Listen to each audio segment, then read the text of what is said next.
I have been sleeping with former brother-in-law after I was accused of cheating with him. I was married, on paper still, to the love of my life for 12 years.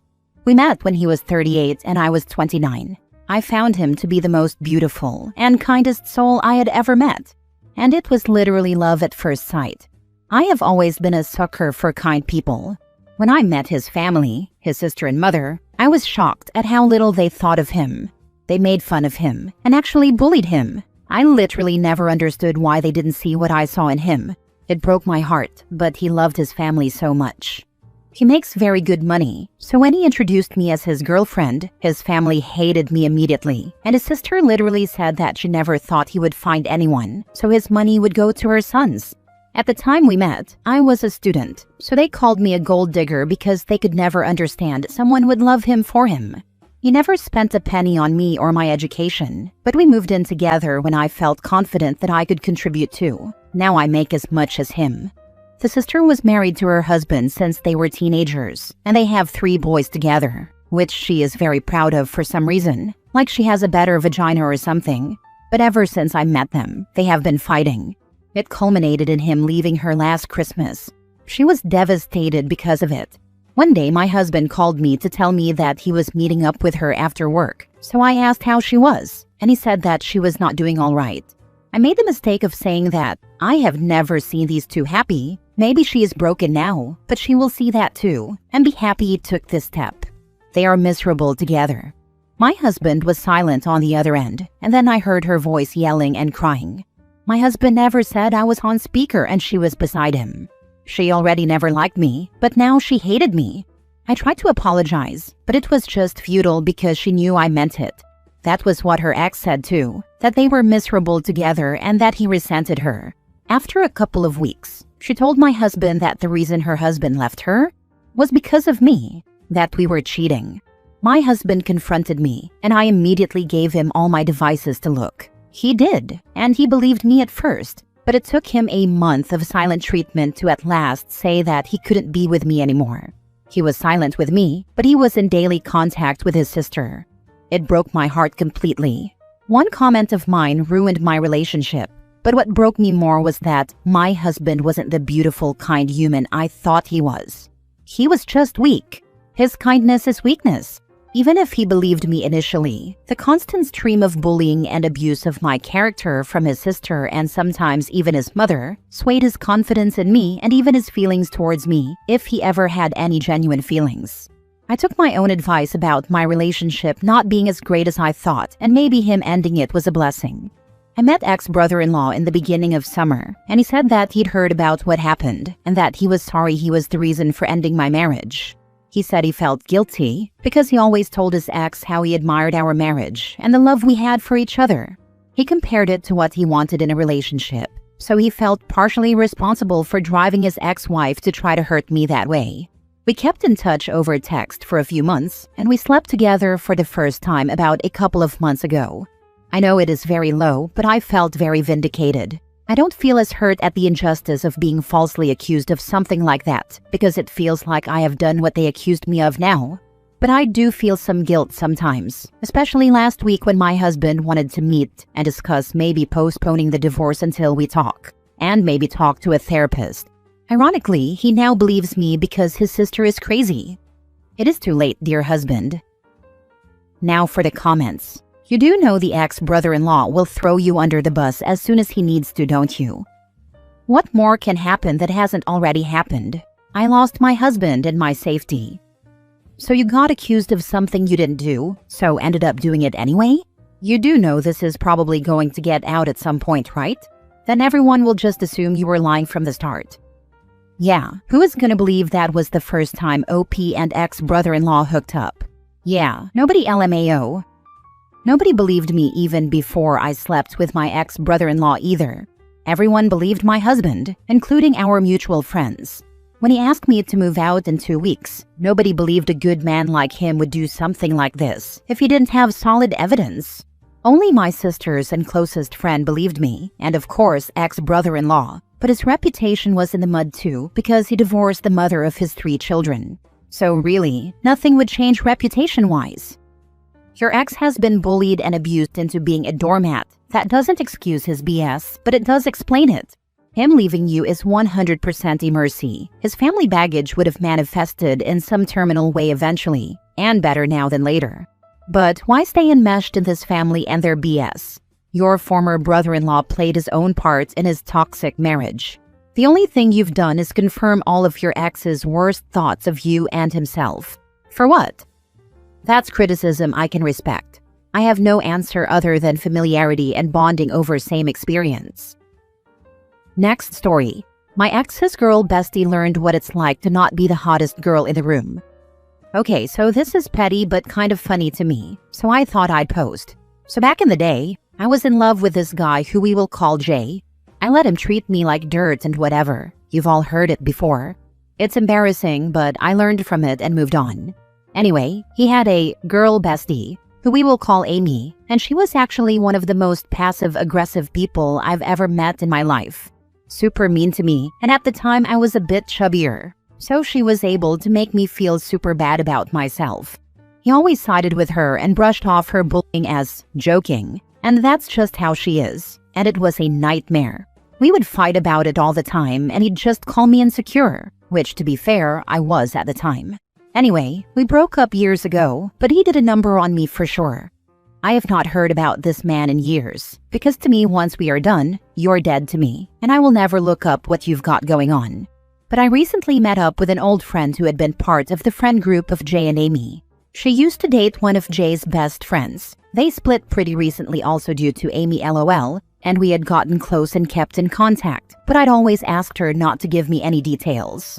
But I'm recently engaged, yay, and Jay reached out to me on a new Insta of his asking if we could talk. I didn't respond, nor am I going to, because there's nothing to talk about. It's been like 4 years lol. But I mentioned it to my friend, and she was like, OMG, I have so much tea I've been wanting to spill, I just didn't want to cross any boundaries. And I was like, okay, I'm over it but nosy, so what's up? So basically, Jay and Amy never dated, but they always had a super weird relationship. And it was clear he was into her, but she wasn't into him. But she liked his attention. Well, any male attention. Amy is a pretty girl. I hate her, but she's not ugly.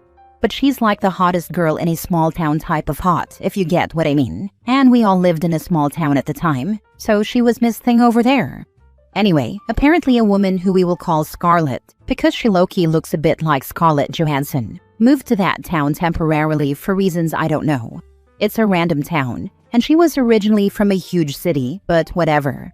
Anyway, Scarlett met Jay at a bar and they hit it off, and ended up becoming friendly. Don't know if it was romantic on her part, but he was trying to woo her for sure, and apparently it seemed he may have had a chance. My friend sent me pics of this girl and she's actually so pretty. It's insane to me. Like how? She was apparently a former model and honestly, I have no doubts about that. She's like TV beautiful. Like beautiful in every city, town, country you go to visit. A universal 10. And Miss Thing Amy suddenly was outshined to the highest degree. So Amy was mad and did her whole power trip thing, and Scarlett instantly was like, nah, I'm okay. Jay went nuclear on Amy because, to be honest, this girl was so far out of his league it's insane, and he knew he'd probably never be in the same room with a woman like that ever again. Anyway, Scarlett legit ghosted him straight up after the first meeting with Amy, and apparently never spoke to him again. What a queen. Wish I had done that. And Jay lost his mind and spilled all Amy's dirty laundry and verbally tore her apart, and she responded with just as much venom. So their friendship is done. The friend group is shattered, and the a-hole in me is just so happy Amy finally got out-hotted and learned she ain't all that. Jay losing a baddie is funny too. Anyway, this is a good lesson for girls who let men prioritize other women. If they are into you enough, they'd fight for you. So if that bum is telling you his friend is just joking when she's being a bully, leave. He'd go to war for his Scarlett, and if you ain't her, you are wasting your time. I found my prince who likes me as I am. I'm far from the cutest girl in the room, and it doesn't matter. I'm more than that. Hold your head high and only give your energy to those who deserve it. This is some good gossip. I don't know y'all, but I was invested the whole way through this post. Glad Amy and Jay got humbled. They deserved it. I know lol, maybe it makes me shady, but I do love some good gossip at the end of the day. Especially when it's about people I don't like lol. I honestly don't get girls like that. I'm not Scarlet hot, but I definitely know I have a racial +2 to my looks, being one of the Eastern Asians, and I'm in the better numbers in a room. I don't need to throw my weight around. I tried to hype my guy friends up, but I rarely had them for long because I honestly had too many waiting for their shot friends and not real ones. She sounds super insecure, and that's ugly as heck. Your man sounds awesome, and I hope you have many long years of happiness together. One of my best friends growing up still is, Scarlet hot, and I gotta be honest, being the second prettiest girl in the friend group was freaking great. She always had a boyfriend and was the absolute goat at turning guys away and pointing them right in my direction. Ridiculously hot friends are awesome if you're not insecure about it. Agreed. My current bestie is also always the hottest girl in the room, and she doesn't give AF about male attention because she gets it all the time. Also, I unfortunately met her after I'd broken up with Jay. Otherwise, I do think she would have told both her and Amy a lesson real quick. So, what did Jay want? I don't know. I have not replied, and I am not going to, as that would be pretty disrespectful to my fiancé. Last story. My family called CPS while I was in the hospital fighting for my life. A little backstory. I just had my baby after a very rough pregnancy. I had to get what is called a nephrostomy tube through my back and into my kidney, like a catheter kind of, to help drain the kidney because the kidney couldn't drain on its own. I got this back in March. I had multiple other complications during the pregnancy: preeclampsia, cholestasis, and gestational diabetes. I finally had my son in August. It took 2 months to finally get surgery scheduled to get the neph tube removed, as well as some other surgeries to my kidney. I also have a 5 and a 3-year-old. Over the past couple of weeks leading up to surgery, I was in so much pain from my kidney. I was unable to take meds leading up to surgery. I called my family multiple times, asking for just a little help and support, because taking care of 3 little kids, one of them being an infant, while also in severe pain and healing from a C-section, as well as my body trying to catch up on all of the other health issues, has been exhausting. My family told me I didn't need help and to figure it out, that I can do it on my own. So I did. Thursday before my surgery, I had a friend stop by and help with the kids while I cleaned the entire apartment. Friday was my surgery. My mom came and stayed with the kids while I was in surgery and took my 3-year-old home with her after we got back. My 5-year-old went to his bio dad's, so that just left me and my husband with the infant. Over that weekend while I was healing from surgery, my husband also got a call that his dad was in the hospital, possibly dying. He had all kinds of questionable things lighting up on the imaging of his spine that could potentially be cancer or infection. Both would be very bad, since it was on the spine. So Saturday evening, the day after my surgery, my husband took the baby, went and picked up our 3-year-old, and went to the hospital with the kids to see his dad. I stayed home because I was feeling really lightheaded and dizzy from the surgery and went to sleep. When my husband got home, he asked if I could take care of the baby, and I couldn't even open my eyes. So he continued taking care of the baby, but was unable to do the dishes for the day. No big deal, we can do them the next day. Sunday morning, my husband had to go to work.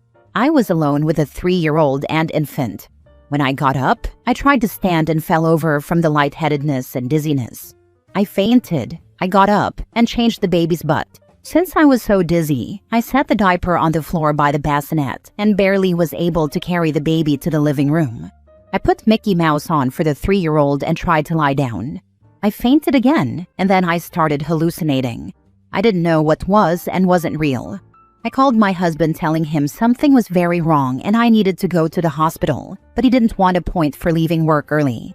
So I called my dad. When my dad and stepmom got there, my dad started screaming at me about my dishes needing to be done, the garbage being overflowing. We were out of bags and my husband planned to get more after work, and my 3-year-old having a cupcake and some cheese on the floor, and he saw the one diaper by the bassinet in my room. I asked my dad to stop yelling at me and just help me get to the hospital. My stepmom decided to look at the meds I was on and told me it was a side effect of my meds and gave me Tylenol and told me to sleep it off.